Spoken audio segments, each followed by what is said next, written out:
ونستعينه ونستغفره ونعوذ بالله من شرور أنفسنا ومن سيئات أعمالنا من يهده الله فلا مضل له ومن يضلل فلا هادي له وأشهد أن لا إله إلا الله وحده لا شريك له وأشهد أن محمدا عبده ورسوله يا أيها الذين آمنوا اتقوا الله حق تقاته ولا تموتن إلا وأنتم مسلمون يا أيها الناس اتقوا ربكم الذي خلقكم من نفس واحدة وخلق منها زوجها وبث منهما رجالا كثيرا ونساء واتقوا الله الذي تساءلون به والأرحام إن الله كان عليكم رقيبا يا أيها الذين آمنوا اتقوا الله وقولوا قولا سديدا يصلح لكم أعمالكم ويغفر لكم ذنوبكم ومن يطع الله ورسوله فقد فاز فوزا عظيما أما بعد فإن خير الحديث كتاب الله وخير الهدي هدي محمد صلى الله عليه وسلم وشر الأمور محدثاتها وكل محدثة بدعة وكل بدعة ضلالة وكل ضلالة في النار فأعوذ بالله من الشيطان الرجيم إنا كل شيء خلقناه بقدر وخلق كل شيء فقدره تقديرا وقال النبي صلى الله عليه وسلم في حديث جبريل لما سأل جبريل النبي صلى الله عليه وسلم أخبرني عن الإيمان قال عليه الصلاة والسلام وأن تؤمن بالقدر خيره وشره إلى آخر الحديث আলহামদুলিল্লাহ যাবতীয় প্রশংসা গুণাগুণ সে আল্লাহ সুবহানাহু ওয়া তাআলার জন্য যে আল্লাহ সুবহানাহু ওয়া তাআলা সমস্ত মাখলুকাত সৃষ্টির 50,000 বছর আগেই আল্লাহ সুবহানাহু ওয়া তাআলা তার মাখলুকাতের তাকদীর তথা ভাগ্যলিপি লিখে রেখেছেন লৌহে মাহফুজে। লৌহে মাহফুজে সুরক্ষিত ফলকে আল্লাহ সুবহানাহু ওয়া তাআলা তার সমস্ত মাখলুকের তাকদীর লিখে রেখেছেন এই সব কিছু সৃষ্টির 50,000 বছর আগে। সালাত ও সালাম বর্ষিত হোক নবী মুহাম্মদ রাসূলুল্লাহ সাল্লাল্লাহু আলাইহি ওয়াসাল্লামের উপর, যে রাসূলুল্লাহ সাল্লাল্লাহু আলাইহি ওয়াসাল্লাম সাহাবায়ে কেরাম তাকদীর সম্পর্কে যদি তাদের কাছে কোনো বিষয় কখনো অস্পষ্ট মনে হয়েছে তো রাসূলুল্লাহ সাল্লাল্লাহু আলাইহি ওয়াসাল্লাম তাদেরকে সাথে সাথে তাকদীরের বিষয়টি বা তাকদীরের মাসআলাটি স্পষ্ট করে দিয়েছেন। তার প্রমাণ একাধিক প্রমাণ আমরা হাদিস শরীফে পাই। আল্লাহুম্মা সাল্লি আলাইহি ওয়া বারিক আলাইহি। সম্মানিত মুসল্লিয়ানে কিরাম, আমরা বিগত কয়েকটি সপ্তাহে ধারাবাহিকভাবে আমরা পরকালের প্রতি ঈমান নিয়ে আলোচনা করেছি। পরকালের বিভিন্ন স্তর নিয়ে আমরা আলোচনা করেছি এবং তাতে বেশ সময় আমরা দিয়েছি। তো আরকানুল ঈমানের যে আরেকটি পিলার, সেটি হচ্ছে আপনার 6 নম্বর পিলার, ষষ্ঠ পিলার, অর্থাৎ সর্বশেষ পিলার বা খুঁটি, সেটি নিয়ে আজকে আলোচনা করবো ইনশাআল্লাহ। শুরু করবো আজকে, হয়তো এতে আমাদের কয়েকটি সপ্তাহ লাগতে পারে, কারণ তাকদীরের বিষয়টি, তাকদীর এটি একটি সূক্ষ্ম বিষয়, মনোযোগ দিয়ে বোঝার বিষয়, মনোযোগ দিয়ে বোঝার বিষয়। কারণ তাকদীরের প্রতি ঈমান কারো যদি সমস্যা থাকে, গড়বড় থাকে, তাহলে তার অন্যান্য আমল করে কোনো লাভ নেই, অন্যান্য আমল করে কোনো লাভ নেই। কারণ আমরা আমাদের মুসলিম সমাজে এই ধরনের লোক আমরা অহরহ দেখতে পাই, যারা তাকদীরকে কি অস্বীকার করে। ভাগ্য বলে কিছু নেই অনেকে বলে থাকে, শুনেননি? শুনেছেন? অতি পণ্ডিতেরা, এরা হচ্ছে কি অতি পণ্ডিত, নিজেদের পণ্ডিত্ব জাহির করতে চায় এই সমস্ত মানে কুফরি বাক্যের মাধ্যমে। যারা খুব চটপটে হয়, অ্যাক্টিভ হয়, খুব বোঝা যায় যে খুব কাজকর্ম করে, হ্যাঁ, নিজেদের মেহনতের কারণে অনেক উন্নতি লাভ করেছে, এই সমস্ত লোকেরা কি বলে থাকে যে ভাগ্য বলে কিছু নেই, ভাগ্য হচ্ছে তোমার নিজের হাতে। নাউযুবিল্লাহ মিন যালিক। তাহলে তাকদীর বলে কিছু নেই, তাকদীর তোমার নিজের হাতে, এমনটা যে ব্যক্তি বলবে সে কুফরি করবে, কুফরি। কারণ সে আল্লাহ সম্পর্কে তাকদীরের প্রতি ঈমান, আল্লাহর প্রতি ঈমানের সাথে রিলেটেড, সম্পৃক্ত। ঈমানের যে 6টি পিলার, 1 নম্বর পিলার কি? আল্লাহর প্রতি ঈমান। আর বাকি যে 5টি বিষয় রয়েছে সবগুলি আল্লাহর সৃষ্টি, তাকদীরও আল্লাহর সৃষ্টি। তাহলে আল্লাহ সম্পর্কে কথা বলতে চাইলে বা আল্লাহর সৃষ্টি সম্পর্কে, আল্লাহ আমাদের জন্য যা কিছু নির্ধারণ করে রেখেছেন এগুলি আল্লাহর সৃষ্টি, এই সম্পর্কে কথা বলতে হলে বিনা ইলমে কথা বলা যাবে না। এটা হচ্ছে আসল। কেউ যদি বিনা ইলমে কথা বলে তাহলে সে আল্লাহর প্রতি কি করলো? ইফতারা আলাল্লাহিল কাযিবা, আল্লাহর প্রতি মিথ্যা আরোপ করলো। আর যে ব্যক্তি আল্লাহর প্রতি মিথ্যা আরোপ করে, যা আল্লাহ বলেননি তা আল্লাহর নামে চালিয়ে দেয়, সে ব্যক্তি হচ্ছে আযলামুন নাস, বড় জালেম, জালেমদের মধ্যে অনেক বড় জালেম সে। প্রিয় হাজিরিন, আল্লাহ রাব্বুল আলামিন সূরা কমার আয়াত নম্বর 49 ইরশাদ করেছেন, ইন্না কুল্লা শাইইন খালাকনাহু বিকদারিন। আল্লাহ সুবহানাহু ওয়া তাআলা ইরশাদ করেছেন, আমি প্রত্যেকটি জিনিসকে সৃষ্টি করেছি তার তাকদীরের সাথে, অথবা সুপরিমিতভাবে, যেখানে যেমনটি লাগে, যতটুকু লাগে ততটুকু দিয়ে আমি সৃষ্টি করেছি। আল্লাহ তাআলা ইরশাদ করেছেন, অর্থাৎ প্রত্যেকটি জিনিস আল্লাহ সৃষ্টি করেছেন, সাথে তার তাকদীরও সৃষ্টি করেছেন। তাকদীর মানে ভাগ্যলিপি। সূরা ফুরকান আয়াত নম্বর 2 আল্লাহ তাআলা ইরশাদ করেন, ওয়া খালাকা কুল্লা শাইইন ফাকাদ্দারাহু তাকদীরা। আল্লাহ তাআলা সব কিছু সৃষ্টি করেছেন, কুল্লা শাইইন, প্রত্যেকটা জিনিসের সৃষ্টিকর্তা কি? আল্লাহ রাব্বুল আলামিন। ফাকাদ্দারাহু তাকদীরা, তারপরে ওই প্রত্যেকটা জিনিসের তাকদীরকে আল্লাহ তাআলা সুনির্ধারিত করেছেন। তাহলে তাকদীরের বিষয়টি সারিহ, স্পষ্ট কোরআনের আয়াত দিয়ে প্রমাণিত। সর্বপ্রথম একাধিক আয়াত, একটা দুইটা না। আর ইতিপূর্বে লাইলাতুল কদরের যে আপনার সূরা রয়েছে, যেটাকে বলা হয় আপনার কদর সূরা, সেটা তো আপনারা অনেকেই মুখস্থ রাখেন। সেখানে আল্লাহ তাআলা বলেছেন যে সে আয়াতের তাফসীরে আপনারা শুনেছেন বহুবার, যে বাৎসরিক যে ভাগ্যলিপি, বাৎসরিক আপনার কপালে, আপনার নসিবে কি আছে, সুখ দুঃখ, রিজিক, এগুলি 1 বছরের বাজেট যেটা আপনার অংশে রয়েছে সেটা লিখিত হয় লাইলাতুল কদরে। আর সারা জীবনের তাকদীর লিখিত আছে, সেটা আবার আপনার সৃষ্টির 50,000 বছর আগে লৌহে মাহফুজে, 7 আসমানের উপরে লৌহে মাহফুজ সুরক্ষিত হল। সেখানে কোরআনও লিখিত আছে, কোরআনুল কারীম। এমনকি তাকদীর, সমস্ত মাকাদিরুল খালক, সমস্ত সৃষ্টি মাখলুকাতের তাকদীর, সারা জীবনের তাকদীর সেখানে লিখিত আছে। আর আপনার প্রতি বৎসরে আপনি কি পাবেন সেটা লিখিত হয় লাইলাতুল কদরে, রমজান মাসে। তাহলে কোরআনের অনেক আয়াত দ্বারাই প্রমাণিত এটি। আর হাদিস তো রয়েছে, নবী সাল্লাল্লাহু আলাইহি ওয়াসাল্লামের হাদিস, যেটি মাশহুর, মুসলিম শরীফে হাদিস রয়েছে, হাদিসে জিবরিল বলে খ্যাত। সেখানে জিবরিল আলাইহিস সালাম 3টা প্রশ্ন করেছিলেন। তার মধ্যে একটা প্রশ্ন ছিল, হে নবী মুহাম্মদ সাল্লাল্লাহু আলাইহি ওয়াসাল্লাম, আমাকে ঈমান সম্পর্কে খবর দিন, ঈমান কি জিনিস। তো ঈমান কি এর জবাবে নবী সাল্লাল্লাহু আলাইহি ওয়াসাল্লাম আরকানুল ঈমান 6টি উল্লেখ করেছিলেন। তার মধ্য থেকে 6 নম্বর আপনার আরকানুল ঈমানের যে 6 নম্বর পিলার, তাকদীরের প্রতি ঈমান, সেটি নবী সাল্লাল্লাহু আলাইহি ওয়াসাল্লাম উল্লেখ করলেন, ওয়া তুমিনু বিল কদারি খাইরিহি ওয়া শাররিহি। ওয়া তুমিনু বিল কদারি, হে আগন্তুক, জিবরাইল আলাইহিস সালাম অপরিচিত লোকের রূপ ধরে এসেছিলেন। বললেন নবী সাল্লাল্লাহু আলাইহি ওয়াসাল্লাম যে তুমি বিশ্বাস করবে, ওয়া তুমিনু বিল কদারে বিশ্বাস করবে, তাকদীরে বিশ্বাস করবে, শাররিহি খাইরিহি ওয়া শাররিহি, ভালো মন্দ সবকিছু আল্লাহর পক্ষ থেকে সুনির্ধারিত হয়। তাহলে তাকদীর মানুষের হাতে না। যে ব্যক্তি এমন কথা বলবে সে কুফরি করবে, কাফের হয়ে যাবে। তাকদীর আল্লাহর হাতে।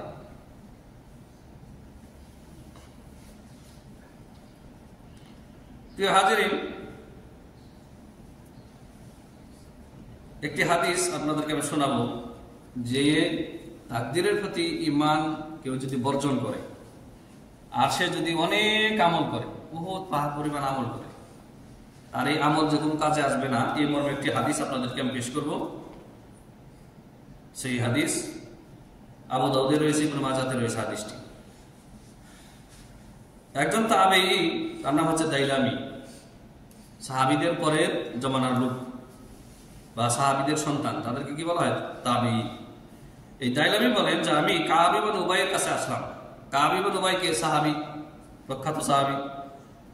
ফাকুলতু, আমি তাকে বললাম, ফি নাফসি শাইউন মিনাল কদারি ফাহাদ্দিসনি বিশাইইন লাআল্লাল্লাহ ইউযহিবুহু মিন কলবি। এই দাইলামি বলেন যে আমি কাব ইবনে উবাইয়ের কাছে এসে বললাম যে তাকদীরের বিষয়ে আমি একটু আমার অন্তরে ওয়াসওয়াসা কুমন্ত্রণা অনুভব করতে পারতেছি, কেমন জানি একটা ওয়াসওয়াসা আসতেছে। সুতরাং আপনি আমাকে এমন কিছু বর্ণনা করুন, মানে হাদিস শোনান, হতে পারে যে আল্লাহ রাব্বুল আলামিন আমার অন্তর থেকে এই ওয়াসওয়াসা, তাকদীরের প্রতি যে ওয়াসওয়াসা রয়েছে সেটি আল্লাহ দূর করে দেবেন। তখন এই কাব ইবনে উবাই বললেন, তাই নাকি? বিষয়টি যদি এইরকম হয় যে তাকদীরের বিষয়ে তোমার খুঁতখুঁতি রয়েছে, অন্তরে ওয়াসওয়াসা রয়েছে, তাহলে শোনো, লাউ আনফাকতা মিসলা উহুদিন যাহাবা, তুমি যদি উহুদ পাহাড় পরিমাণ স্বর্ণ আল্লাহর রাস্তায় ব্যয় করে দাও, হে দাইলামি। তাবেঈকে নসিহত করতেছে সাহাবী। তাহলে হাদিস প্রমাণ করে যে, হাদিস থেকে আমরা যে শিক্ষাটা পাই যে কম জানা ব্যক্তি, ছোট ব্যক্তি বড়দের কাছে শিখবে। তাবেঈ শিখতেছেন সাহাবীর কাছ থেকে, আর সাহাবী কার কাছ থেকে শিখছেন? সরাসরি রাসূলুল্লাহ সাল্লাল্লাহু আলাইহি ওয়াসাল্লামের কাছে। তো এই ধারাতে আপনি আপনার ইলম শিক্ষাটা হবে। আপনি জানেন না, যদি আপনি বয়সে হয়তো বড়, আর যার কাছে শিখতেছেন সে বয়সে ছোট, কিন্তু না, বয়সের ক্ষেত্রে এটা দেখবেন না, দেখবেন যে আপনার সাথে সে বেশি জানে কিনা, পণ্ডিত কিনা, সে কোরআন হাদিসের জ্ঞানে সে পাণ্ডিত্য অর্জন করেছে কিনা, জ্ঞানী কিনা। তো তাকে বললেন, এই সাহাবী উবাই ইবনে কাব বললেন যে যদি তুমি উহুদ পাহাড় পরিমাণ স্বর্ণ আল্লাহর রাস্তায় খরচ করো, আর যদি তুমি তাকদীরের প্রতি যদি ঈমান না নিয়ে আসো, সাহাবী বললেন যে মা কবিলাল্লাহু মিনকা হাত্তা তুমিনা বিল কদারি, এই উহুদ পাহাড় পরিমাণ স্বর্ণ আল্লাহর রাস্তায় খরচ করলে আল্লাহ তোমার কাছ থেকে কবুল করবেন না, যতক্ষণ পর্যন্ত তাকদীরের প্রতি তুমি ঈমান না নিয়ে আসো। ওয়া তা'লাম, তারপরে বললেন, এই সাহাবী নসিহত করলেন, ওয়া তা'লাম আন্নামা আসাবাকা লাম ইয়াকুন লিইখতিআকা ওয়া মা আখতাআকা লাম ইয়াকুন লিইউসিবাক ওয়ালাউ মুত্তা আলা গায়রি হাযা লাকুনতা মিন আসহাবিন নার। কত বড় কথা বললেন সাহাবী। সাহাবী বললেন যে জেনে রাখো হে দাইলামি, যে তোমার জীবনে যা কিছু ঘটেছে, ভালো হোক মন্দ হোক, সেটা কি তুমি ভুল করেছো এই জন্য ঘটেছে তা না, ওটা তোমার জীবনে ঘটারই ছিল। অনেক সময় মানুষ বলে অ্যাক্সিডেন্টের পরে, আজকে যদি ঘর থেকে বের না হইতাম তাইলে না ভালো হইতো, এইটা আল্লাহর অসন্তুষ্টমূলক কথা বলল সে। তার মানে কি সে গায়েব জানে? সে কি গায়েব জানে যে আজকে আমি বের না হইলে আমি অ্যাক্সিডেন্টের শিকার হতাম না? গায়েব তো জানে না মানুষ। তাহলে তার নসিবে যেটা ঘটেছে এই জন্য বলা যাবে না যে আজকে যদি এটা করতাম তাহলে এটা হইতো না। সাহাবী এটাই বললেন, তোমার জীবনে যা কিছু এসেছে বালা মুসিবত, তোমার একটা ভুলের কারণে এসেছে, এটা বলিও না। এই জন্য হাদিসে এসেছে বলতে হবে কি, যে কদ্দারাল্লাহু মা শা ফাআল, আল্লাহ যা চেয়েছেন তাই হয়েছে আমার জীবনে। ভালো কিছু পেলে শুকরিয়া আদায় করতে হবে, আর যদি অ্যাক্সিডেন্ট, দুর্ঘটনা ঘটে আপনার জীবনে, তাহলে সবর করতে হবে। সবর করলে কি আপনার লাভ না লস? লাভ, পুরোটাই লাভ। লাভ কি? আপনার যে মুসিবত এসেছে, এই মুসিবতে আল্লাহ তাআলা আপনাকে দ্বিগুণ নেকি দিয়ে আপনার গুনাহ খাতা মাফ করে দেবেন।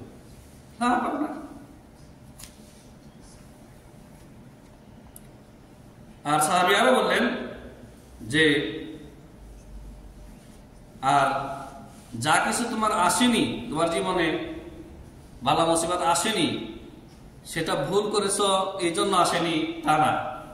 অর্থাৎ এরকম একটি আয়াত রয়েছে কোরআনুল কারীমে, কুল লা ইউসিবানা ইল্লা মা কাদ কাতাবাল্লাহু লানা ওয়া মাওলানা, কোরআনের আয়াত।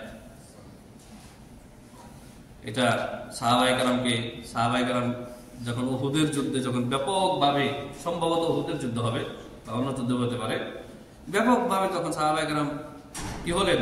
আঘাতপ্রাপ্ত হলেন কাফেরদের দ্বারা। তখন আল্লাহ তাআলা এই আয়াত নাযিল করে তাদেরকে সান্ত্বনা দিলেন যে কুল, নবী আপনি বলে দিন, লা ইউসিবানা ইল্লা মা কাদ কাতাবাল্লাহু লানা ওয়া মাওলানা, নবী আপনি বলে দিন যে আমাদেরকে ওই বিপদ স্পর্শ করেছে যা আমাদের প্রতিপালক আমাদের জন্য লিখে রেখেছেন তাকদীরে। ওয়া মাওলানা, আল্লাহ তাআলা আমাদের কি? অভিভাবক, গার্জিয়ান। আল্লাহ তাআলা হচ্ছেন আমাদের অভিভাবক, গার্জিয়ান। তো সাহাবী বললেন দাইলামিকে যে তুমি যদি এই অবস্থায় মৃত্যুবরণ করো তাহলে তুমি জাহান্নামের অধিবাসী হবে। জাহান্নামে ওয়ালাউ মুত্তা আলা গায়রি হাযা, তাকদীরের প্রতি ঈমান না নিয়ে এসে যদি তুমি মৃত্যুবরণ করো, লাকুনতা মিন আসহাবিন নার আও আহলিন নার, তাহলে তুমি জাহান্নামের অধিবাসী হবে। তাহলে আপনার যে আরকানুল ঈমান 6টি রয়েছে, 6টির মধ্যে 5টি আছে, শুধু তাকদীরের প্রতি ঈমান নাই। বলে যে তাকদীর বলে কিছু নাই, আপনি জাহান্নামী। সাহাবী বলতেছেন যে আপনি জাহান্নামী হবেন। তারপরে এই দাইলামি বলেন যে ফাআতাইতু আব্দুল্লাহ ইবনে মাসউদ ওয়া হুযাইফাতুল ইয়ামান ওয়া যায়েদ ইবনে সাবিত। এই দাইলামি প্রথমে গেলেন কাব বিন মালিকের কাছে, তারপরে আর তিনজন সাহাবীর কাছে গেলেন, আব্দুল্লাহ ইবনে মাসউদ, হুযাইফা ইবনে ইয়ামান, আর হচ্ছে যায়েদ ইবনে সাবিত। তিনজনের কাছে গেলেন। ফাকুল্লুহুম হাদাসানি মিসলা যালিকা আনিন নবী সাল্লাল্লাহু আলাইহি ওয়াসাল্লাম। এই প্রত্যেক সাহাবী, আগের একজন সাহাবী আর পরের 3 সাহাবী, প্রত্যেকেই এই দাইলামি রাহিমাহুল্লাহকে এই একই হাদিস শোনালেন তাকদীরের ব্যাপারে, যে তাকদীরের প্রতি ঈমান মাস্ট বি আনতে হবে। তাহলে কখনোই এই কথা বলতে যাবেন না যে তাকদীর বলে কিছু নেই বা ভাগ্যলিপি মানুষের হাতে, নাউযুবিল্লাহ মিন যালিক। না, তাকদীর বিয়াদিল্লাহি সুবহানাহু ওয়া তাআলা, আল্লাহর হাতে তাকদীর, আপনার তাকদীর। জীবনে কত কিছু শিখার আছে। আকীদা, ঈমান দেখছেন, দুইটা একটা বিষয়ের নাম না। আপনি সারাটি জীবন আকীদা শিখতে হবে। নবী সাল্লাল্লাহু আলাইহি ওয়াসাল্লাম মক্কায় 13 বছর আকীদার দাওয়াত দিয়েছেন। 13 বছর, মানে এই 13 বছরে এই যে 5 ওয়াক্ত সালাত, এই সালাত ফরজ হয়নি। নবী সাল্লাল্লাহু আলাইহি ওয়াসাল্লাম 2 রাকাত করে নামাজ আদায় করতেন, 2 রাকাত করে নামাজ আদায় করতেন ওই সময় 5 ওয়াক্ত সালাত ফরজ হওয়ার আগে। তার আগে কি দাওয়াত দিতেন? শুধু আকীদার সংশোধন, আকীদার সংশোধন, ঈমানের দাওয়াত। এইটা শিরিক, ওইটা শিরিক, এটা কুফর, এটা কুফর, এটা মুনাফিকি, এটা নেফাকি, এটা লা ইলাহা ইল্লাল্লাহর বিরোধী, এগুলিই দাওয়াত দিয়েছেন 13 বছর, শুধু 13 বছর। তারপরে মদিনায় কয় বছর কাটাইছেন? 10 বছর। রাসূলুল্লাহ সাল্লাল্লাহু আলাইহি ওয়াসাল্লাম 10 আর 13 23 বছর। নবুয়তী জিন্দেগি হচ্ছে নবী সাল্লাল্লাহু আলাইহি ওয়াসাল্লামের 23 বছর। 23 বছরে মদিনার পরবর্তী 10 বছরে আহকাম এসেছে, ইসলামের আহকাম, মানে সালাত, 5 ওয়াক্ত সালাত, তারপর যাকাত, সিয়াম, হজ, এগুলি তো এসেছে। তারপরেও আকীদার দাওয়াত নবী সাল্লাল্লাহু আলাইহি ওয়াসাল্লাম কন্টিনিউ রেখেছেন, ঈমানের দাওয়াত, আকীদার দাওয়াত। আমাদের অধিকাংশ যারা জনসাধারণ আকীদা সম্পর্কে কোনো জ্ঞান খবরই রাখে না। কারণ কি? মসজিদের মিম্বরগুলিতে আকীদার কোনো আলোচনা হয় না, বাপ দাদার কিচ্ছা কাহিনী। বাস, যে কিচ্ছা কাহিনী শুনে আপনার ঘুম ভেঙে যাবে, হাসবেন, হা হা হা করে হাসবেন, আজব কাহিনী। এগুলির নাম ইসলাম না ভাই।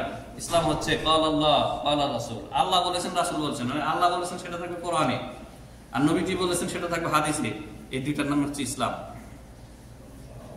এই জন্য বছরে খুতবা হচ্ছে 52টি, তাই না? এক বছরে, কিন্তু মুসল্লি যেই সেই কিচ্ছু শিখতে পারতেছে না।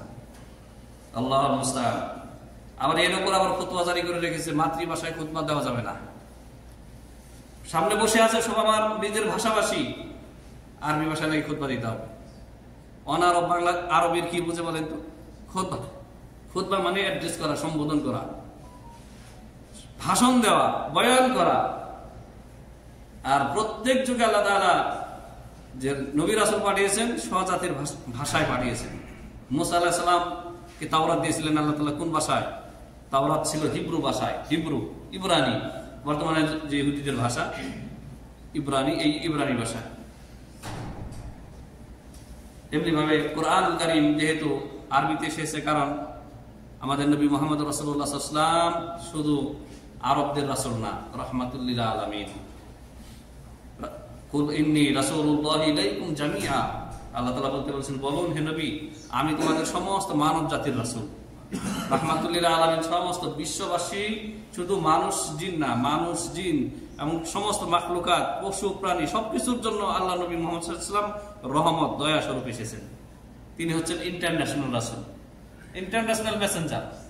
এই জন্য আমাদের প্রতি যা এসেছে আরবিতে এসেছে, কিন্তু এটা এক্সপ্লেন করতে হবে প্রত্যেকের ভাষায়, নাহলে সেই ভাষার লোকেরা অজ্ঞ থেকে যাবে, কিছু জানতে পারবে না। যারাই ফতোয়া দিচ্ছে যে আরবিতে, মাতৃভাষাতে খুতবা দেওয়া যাবে না, আরবিতে দিতে হবে, ভালো কথা।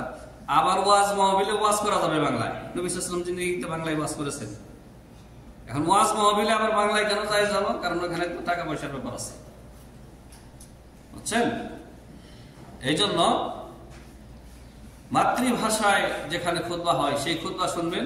এক সপ্তাহে আপনি যা শিখবেন আপনার জীবনে, আপনি যারা আরবিতে খুতবা দেয় সেখানে আপনি সারা বছরেও তা শিখতে পারবেন না। প্রিয় হাজিরিন, তো তাকদীরের প্রতি ঈমান আপনাকে আনতেই হবে, যা কোরআনের আয়াত দ্বারা প্রমাণিত, হাদিস দ্বারা প্রমাণিত। তাকদীরের স্তর রয়েছে 4টি। মারাতিবুত তাকদীর হচ্ছে 4। যে আল্লাহ তাআলা যে তাকদীর লিখে রেখেছেন এর স্তর আছে। 1 নম্বর স্তর হচ্ছে ইলমুল্লাহ, আল্লাহর ইলম, আল্লাহর জ্ঞান। মানে আমার আপনার জীবনে যা কিছু আল্লাহ তাআলা লিখে রেখেছেন, লিখার আগে আল্লাহ তাআলা জানেন, লিখার আগে আল্লাহ সুবহানাহু ওয়া তাআলা জানেন। আল্লাহ তাআলা ইরশাদ করেন, আন্নাল্লাহা বিকুল্লি শাইইন আলিম, নিশ্চয়ই আল্লাহ রাব্বুল আলামিন প্রত্যেকটা বিষয় সম্পর্কে সম্যক অবগত আছেন, আলিম। এরকম বহু দলিল রয়েছে। যালিকা লিতা'লামু আন্নাল্লাহা ইয়া'লামু মা ফিস সামাওয়াতি ওয়া মা ফিল আরদি ওয়া আন্নাল্লাহা বিকুল্লি শাইইন আলিম, সূরা মায়েদা আয়াত নম্বর 97। আর এটাই জন্য যে যাতে তোমরা জানতে পারো নিশ্চয়ই আল্লাহ রাব্বুল আলামিন ওই সমস্ত জিনিস সম্পর্কে, প্রত্যেকটা বিষয় সম্পর্কে জানেন যা আসমান জমিনে রয়েছে। আসমানে যা কিছু রয়েছে, জমিনে যা কিছু রয়েছে, জমিনের অভ্যন্তরে গভীরে কি রয়েছে, হ্যাঁ, যা খালি চোখেও দেখা যায় না, কীট পতঙ্গ, অনুপরমাণু, তাও আল্লাহ রাব্বুল আলামিন জানেন। ইলমুল্লাহ, তাকদীরের 1 নম্বর স্তর হচ্ছে আল্লাহর জ্ঞান। 2 নম্বর স্তর হচ্ছে কিতাবাতুল্লাহ, আল্লাহ জানার পরে লিখে রেখেছেন। কোথায় লিখে রেখেছেন? লৌহে মাহফুজে। লৌহে মাহফুজ কোথায় রয়েছে? 7 আসমানের উপরে লৌহে মাহফুজ। আপনারা সূরা বুরুজ যারা কোরআন নিয়মিত তেলাওয়াত করেন, ফি লাউহিম মাহফুজ, শেষখানে কি রয়েছে? ফি লাউহিম মাহফুজ।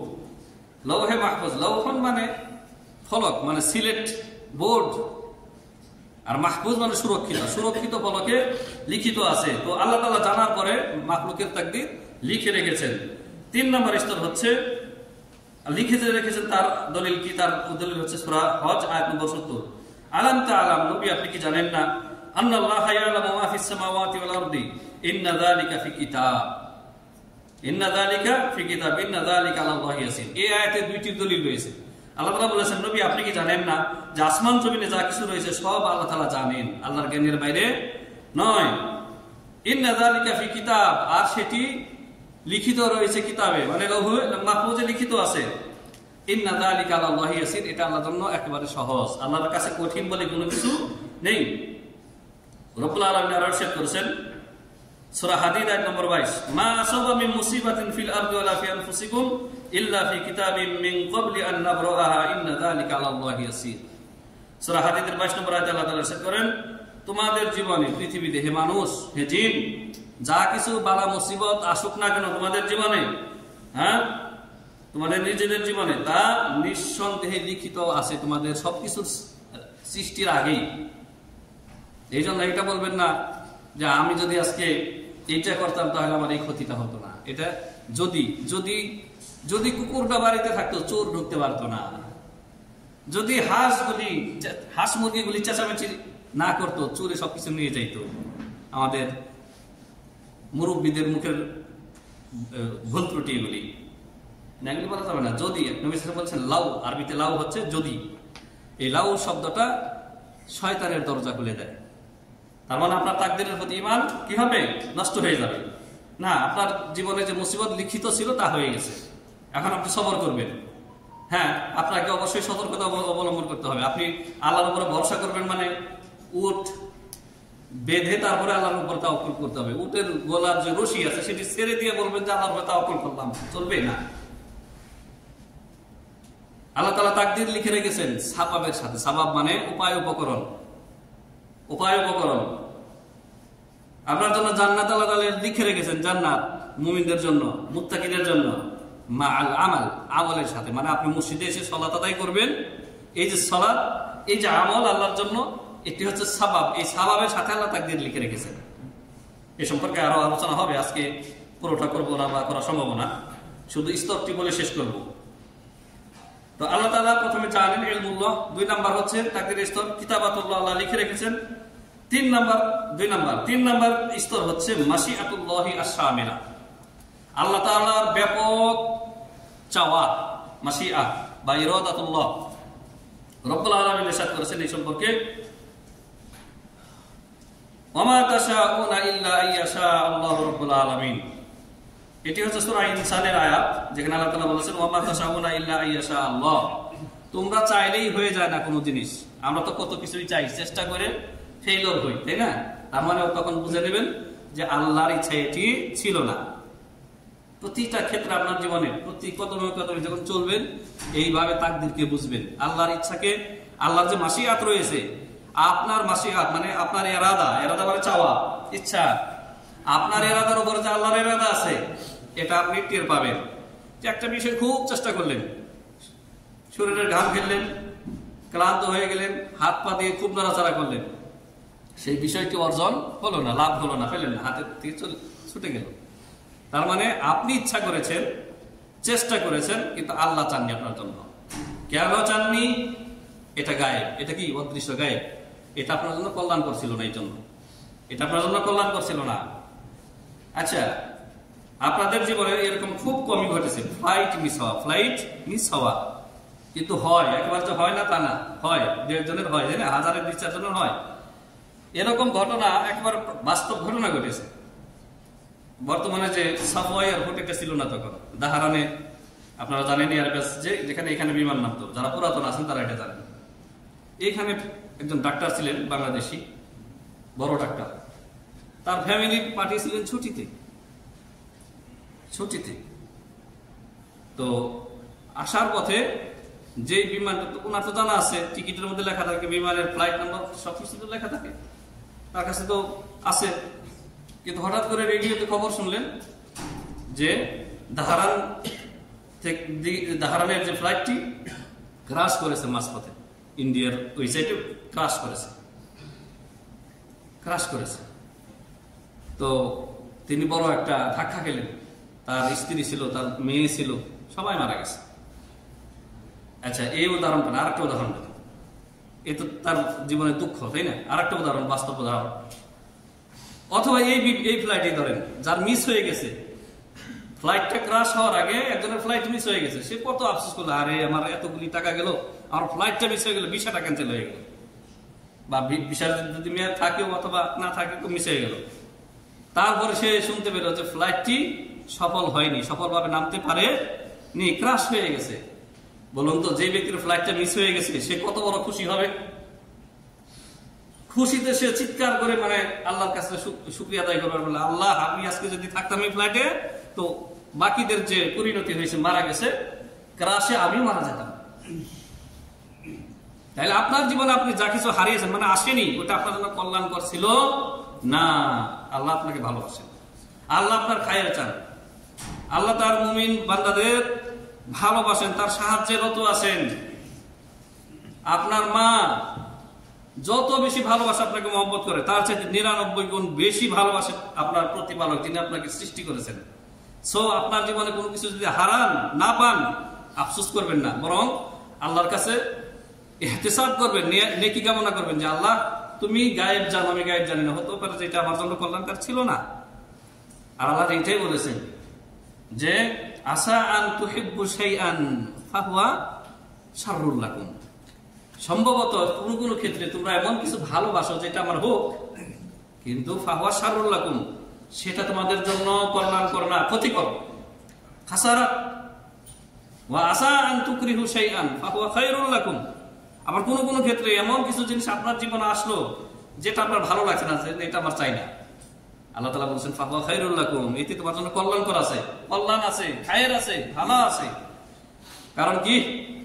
ওয়াল্লাহু ইয়ালামু ওয়া আনতুম লা তা'লামুন। কারণ গায়েব, অদৃশ্যর খবর আল্লাহ জানেন, তুমি জানো না। হে মানুষ, বাপ মায়ের পছন্দ করে একটা বিয়ে করে দিল, অত বেশি সুন্দরী না, কিন্তু বাপ মা, আপনি বাপ মার খুব ভক্ত, বাপ মার কথা মেনে নিয়ে আনলেন, কিন্তু মনের ভিতরে খুশি না। কিন্তু এই বেশি সুশ্রী না, খুবই সুন্দরী না, মোটামুটি শ্যামলা, এর ঘরে আল্লাহ এত ভালো ভালো সন্তান দিলেন, ছেলে মেয়ে, আর এরা জীবনে এত ভালো প্রতিষ্ঠিত হলো, আপনার আনুগত্যকারী হলো, স্ত্রী আপনার এত আনুগত্যকারী, যে পরে এর ফলাফল পেয়ে আপনি বাপ মায়েরও শুকরিয়া জানাতে লাগলেন, আল্লাহকেও আপনি শুকরিয়া জানাতে লাগলেন। আছে না এরকম আছে, বহুত আছে। তাহলে তাকদীর আল্লাহর ইচ্ছা, বলতেছিলাম আল্লাহর ইচ্ছা। তাকদীরের 3 নম্বর স্তর হচ্ছে মাশিয়াতুল্লাহ।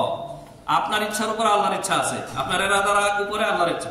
আমার আপনার ইরাদা আল্লাহ রাব্বুল আলামিনের ইরাদা বা মাশিয়াতের আওতাধীন। রব্বুল আলামিন আরো ইরশাদ করেন, ওয়ালিল্লাহি মুলকুস সামাওয়াতি ওয়াল আরদি ওয়া মা বাইনাহুমা ইয়াখলুকু মা ইয়াশা আল্লাহু আলা কুল্লি শাইইন কাদির। আসমান জমিনে যা কিছু রয়েছে, আসমান জমিনের রাজত্ব, মুলক কার? আল্লাহ রাব্বুল আলামিনের। ইয়াখলুকু মা ইয়াশা, আল্লাহ তাআলা যা কিছু ইচ্ছা সৃষ্টি করেন, যা চান তিনি সৃষ্টি করেন। তাহলে সৃষ্টির ক্ষেত্রে আল্লাহ স্বাধীন, আল্লাহ রাব্বুল আলামিনের ইচ্ছায় সৃষ্টি করেন। আল্লাহু আলা কুল্লি শাইইন কাদির, আল্লাহ রাব্বুল আলামিন সব বিষয়ের উপরে সর্বশক্তিমান, সবকিছুর উপরে। সূরা মাইদা 17। ওয়া ক্বালা নবী সাল্লাল্লাহু আলাইহি ওয়াসাল্লাম বলেন, মা শা আল্লাহু কান ওয়া মা লাম ইয়াশা লাম ইয়াকুন। আল্লাহ যা চান আসমান জমিনে তাই হয়, আল্লাহ যা চান না তা হয় না। তাহলে তাকদীর বলে কিছু আছে না নাই? অবশ্যই আছে, মাস্ট বি আছে। তাকদীরের প্রতি ঈমান রাখতে হবে না? হবে। তাকদীরের প্রতি ঈমান না হলে আপনি জাহান্নামী হবেন। তাহলে যে সমস্ত অজ্ঞ মূর্খ লোকেরা বলে থাকে যে তাকদীর বলে কিছু নাই, ভাগ্য বলে কিছু নাই, মানুষের হাতেই মানুষের কর্ম সবকিছু, এরা কুপুরি করে, এরা জাহান্নামে যাবে নিঃসন্দেহে। সাহাবী হাদিস বর্ণনা করেছেন, হাদিস শুরুতেই আমরা বলেছি। তাকদীরের 4 নম্বর স্তর হচ্ছে, তো আল্লাহ ইলমুল্লাহ, আল্লাহর ইলম, খালকুল্লাহ, আল্লাহর সৃষ্টি, মাশিয়াতুল্লাহ, আল্লাহর ইরাদা বা ইচ্ছা। 4 নম্বর হচ্ছে ইলমুল্লাহ, কিতাবাতুল্লাহ, মাশিয়াতুল্লাহ, আর হচ্ছে খালকুল্লাহ তাআলা আশ-শামিল, আল্লাহ তাআলার সৃষ্টি। আল্লাহ যখন জানেন তা লিখে রেখেছেন লৌহে মাহফুজে। তারপরে আল্লাহ ইচ্ছা করেন, ইরাদা করেন, ইরাদা করার পরে সেটি কি করেন? সৃষ্টি করেন। আল্লাহ তাআলা বলেছেন, আল্লাহু খালাকাকুম ওয়া মা তা'মালুন। পবিত্র কোরআনের আয়াত এটি, আল্লাহু খালাকাকুম ওয়া মা তা'মালুন, সূরা সাফফাত আয়াত নম্বর 96। আল্লাহ তাআলা তোমাদেরকেও পয়দা করেছেন, সৃষ্টি করেছেন, আর তোমাদের আমলগুলোকেও পয়দা করেছেন। সুবহানাল্লাহ। চিন্তা করেছেন, আচ্ছা মানুষ যে আমলগুলি করে সব কি ভালো আমল না মন্দ আমল করে? মন্দ আমল করে, মানে নেকির কাজও করে, গুনার কাজও করে। তাহলে আপনি নেকি গুনাহ, আপনার জীবনে হয়তো বেশিরভাগই নেকি, কখনো কখনো শয়তানের প্ররোচনায় পড়ে পাপ করেন। আমরা পাপ করি, আমরা ভুল মুক্তরা। তো সেই যে পাপ, যে কাজটা করলেন, জেনাকারী জেনা করলো, জেনা যে কাজটা, এই কাজটা কর্তা হলেন আপনি, মানে ঘটাইলেন আপনি, আর এই কাজটার সৃষ্টি কর্তা আল্লাহ। কিন্তু আল্লাহ তাআলার ইচ্ছাই হয়েছে, কিন্তু আল্লাহ তাআলা ভালোবাসেন না এই কাজটাকে। আল্লাহ তাআলা ভালোবাসেন না, এই সম্পর্কে আমরা সামনে আলোচনা করব, খুব মনোযোগ দিয়ে শুনবেন। তা আল্লাহ আমাদেরকেও সৃষ্টি করেছেন, আল্লাহু খালাকাকুম ওয়া মা তা'মালুন, তোমাদের আমলগুলিও আল্লাহ তাআলা সৃষ্টি করেছেন।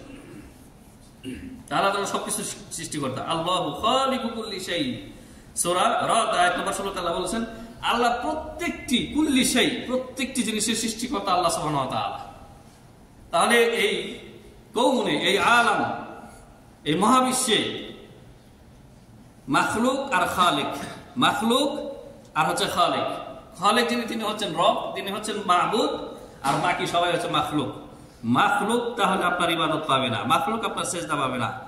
কবর, মাজার, পীর, জিন্দা পীর, মুর্দা পীর, কেউ আপনার নজর মান্নত, সেজদা, দোয়া কিছু পাবে না। একজন পাবেন যিনি এই মহাবিশ্বের, আচ্ছা এই যন্ত্রটা তিনি সৃষ্টি করেছেন, মোবাইলটা, তিনি কি মোবাইলের ভিতর না বাইরে? বাইরের জগতে। যিনি স্রষ্টা, তিনি সৃষ্টি জগতের ঊর্ধ্বে, সবকিছুর উপরে, সৃষ্টি জগতের বাইরে তিনি। বাইনুম মিন খালকিহি, আল্লাহ তাআলা তার সৃষ্টি জগৎ থেকে সম্পূর্ণ আলাদা, সৃষ্টি জগতের ভিতরে নেই, সৃষ্টি জগতের ভিতরে নেই, তিনি সৃষ্টি জগতের সম্পূর্ণ আলাদা। কারণ যিনি স্রষ্টা, তিনি কিভাবে সৃষ্টির ভিতরে থাকবেন? অসম্ভব, মুস্তাহিল। তো এই ছিল প্রিয় হাজিরিন তাকদীরের প্রতি 4টি স্তর, যে আল্লাহ তাআলা প্রত্যেকটা জিনিস সম্পর্কে জানেন, জানার পরে লৌহ মাহফুজে লিখে রেখেছেন, তারপরে আল্লাহ রাব্বুল আলামিন ইচ্ছা করেছেন, তারপরে সৃষ্টি করেছেন। তো তাকদীরের প্রতি ঈমান আনতে হবে। এটি হচ্ছে আরকানুল ঈমানের 6 নম্বর খুঁটি, 6 নম্বর পিলার। বুঝতে পেরেছেন? আল্লাহ রাব্বুল আলামিন তাকদীরের প্রতি ঈমানের যতগুলি খুঁটিনাটির বিষয় রয়েছে, সেই সম্পর্কে যেন কোরআন এবং সুন্নাহর আলোকে আমাদের সবাইকে জ্ঞান অর্জন করার তৌফিক দান করেন, আল্লাহুম্মা আমিন। আর দ্বীন ইসলামের নামে যত গাঁজাখুরি, ইচ্ছা কাহিনী রয়েছে, মুখরোচক কমেডি, হাসাহাসির ক্রিয়া কৌতুক রয়েছে, এগুলি থেকে আল্লাহ রাব্বুল আলামিন আমাদেরকে বেঁচে থাকার তৌফিক দান করুন। আল্লাহুম্মা আমিন। বারাকাল্লাহু লানা ওয়া লাকুম ফিল কুরআনিল আযীম ওয়া নাফা'নি ওয়া ইয়্যাকুম বিল আয়াতি ওয়া যিকরিল হাকীম। আকুলু কওলি হাযা আস্তাগফিরুল্লাহাল আযীম ওয়া লাকুম ওয়া লিসাইরিল মুসলিমিন ফাস্তাগফিরুহু ইন্নাহু হুয়াল গফুরুর রহিম। আলহামদুলিল্লাহি ওয়াহদাহু ওয়াসসালাতু ওয়াসসালামু আলা মান লা নাবিয়্যা বা'দা ওয়া আলা আলিহি ওয়া সাহবিহি আজমাইন। প্রিয় হাজিরিন, খুতবা শেষ, তবে প্রত্যেক সপ্তাহে আপনাদেরকে গুরুত্বপূর্ণ এক একটি বিষয় টাচ দিয়ে যাব, এতে করে আপনাদের ফায়দা হবে। ইসলামের স্বর্ণযুগের পরে স্বর্ণযুগ হচ্ছে নবী সাল্লাল্লাহু আলাইহি ওয়াসাল্লাম বলে দিয়েছেন খায়রুল কুরুনি কারনি। নবী সাল্লাল্লাহু আলাইহি ওয়াসাল্লাম বলেছেন যে সর্ব উৎকৃষ্ট সোনালী যুগ হচ্ছে আমার যুগ, মানে নবী সাল্লাল্লাহু আলাইহি ওয়াসাল্লাম এবং সাহাবায়ে কেরাম। তারপর নবী সাল্লাল্লাহু আলাইহি ওয়াসাল্লাম বলেছেন সুম্মাল্লাযীনা ইয়ালুনাহুম, তারপরে যারা আসবে মানে তাবেঈগণ। নবী সাল্লাল্লাহু আলাইহি ওয়াসাল্লামের পর সাহাবী, নবী সাল্লাল্লাহু আলাইহি ওয়াসাল্লাম সাহাবী, এবং তারপর হচ্ছে তাবেঈন। সুম্মাল্লাযীনা ইয়ালুনাহুম, নবী সাল্লাল্লাহু আলাইহি ওয়াসাল্লাম তৃতীয়বার বলেছেন তারপরে যারা আসবে মানে তাবেঈগণের পরে তাবেঈ। এই তিনটি হচ্ছে স্বর্ণযুগ। তো সাহাবীগণের তৃতীয় খলিফা ওসমান ইবনে আফফান রাদিয়াল্লাহু আনহু, তৃতীয় খলিফা। চতুর্থ খলিফা আলী। আবু বকর ওমর রাদিয়াল্লাহু আনহুমা, এই দুইজনের আমলে কোনো ইসলামের ভিতরে কোনো ফিতনা বা কোনো ফিরকা সৃষ্টি হয়নি। ভালো করে মনে রাখবেন, আবু বকর ওমর এই দুই খলিফার আমলে। তৃতীয় খলিফা ওসমান ইবনে আফফান রাদিয়াল্লাহু তাআলা আনহুর খেলাফতের মধ্যযুগে শেষ দিকে বা মাঝখানের দিকে ফিতনা শুরু হয়। ফিতনা, মুসলিম সমাজে ফিতনা, এবং মুসলিম সমাজ থেকে বিভিন্ন বাতিল ফিরকা বের হওয়া শুরু করে। সর্বপ্রথম যে দল বের হয় তারা ছিল বাগী। বাগী মানে বিদ্রোহী, যারা ওসমান ইবনে আফফানকে হত্যা করে, নাউজুবিল্লাহ। এই বাগী দল, বিদ্রোহী দলকে সৃষ্টি করেছিল জানেন? জেনে রাখা ভালো।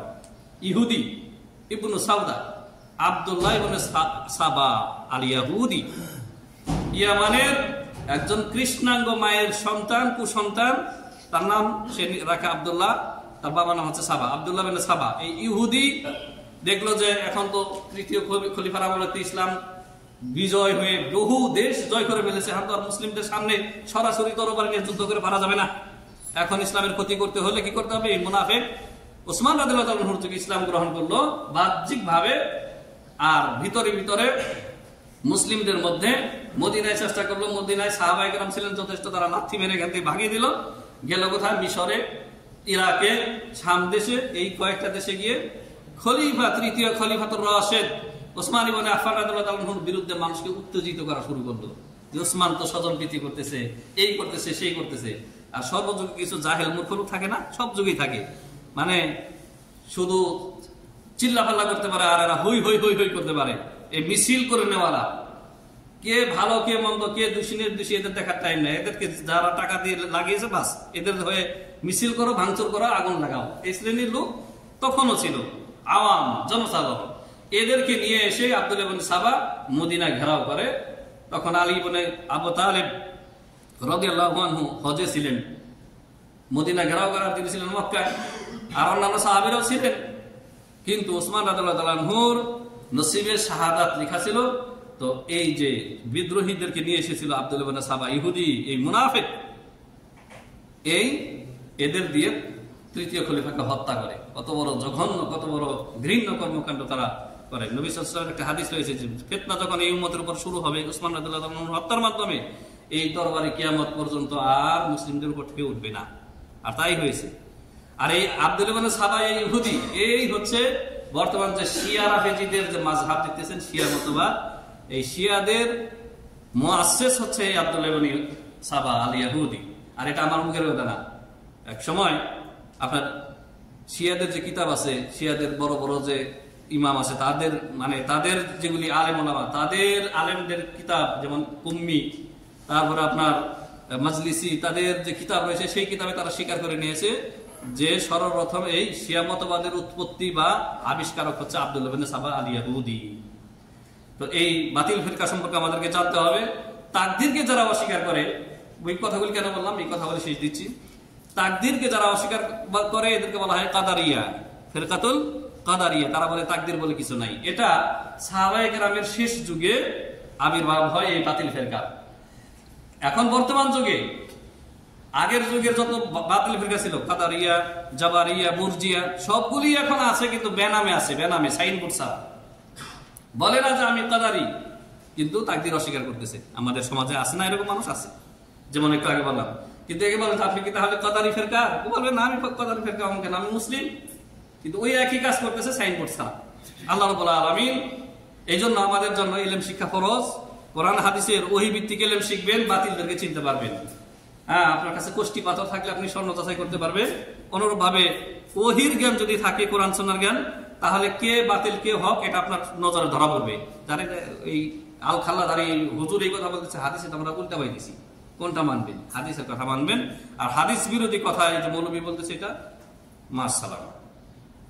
ربنا آتنا في الدنيا حسنة وفي الآخرة حسنة وقنا عذاب النار ربنا لا تزغ قلوبنا بعد إذ هديتنا وهب لنا من لدنك رحمة إنك أنت الوهاب ربنا اغفر لنا ولإخواننا الذين سبقونا بالإيمان ولا تجعل في قلوبنا غلا للذين آمنوا ربنا إنك رؤوف رحيم اللهم أعز الإسلام والمسلمين اللهم أعز الإسلام والمسلمين وأذل الشرك والمشركين ودمر أعداءك أعداء الدين من اليهود والنصارى والملحدين يا رب العالمين اللهم انصر عبادك المؤمنين اللهم انصر عبادك الموحدين في أنحاء العالم يا رب العالمين اللهم انصر لإخواننا الذين مستضعفين في الأرض اللهم انصرهم في أرض فلسطين اللهم انصرهم في غزة اللهم انصرهم في كل مكان يا رب العالمين اللهم انصر أهل السنة والجماعة اللهم أيدهم من تأييدك من عندك يا رب العالمين اللهم أصلح أئمتنا في ولاة أمرنا اللهم أصلح أئمتنا في ولاة أمرنا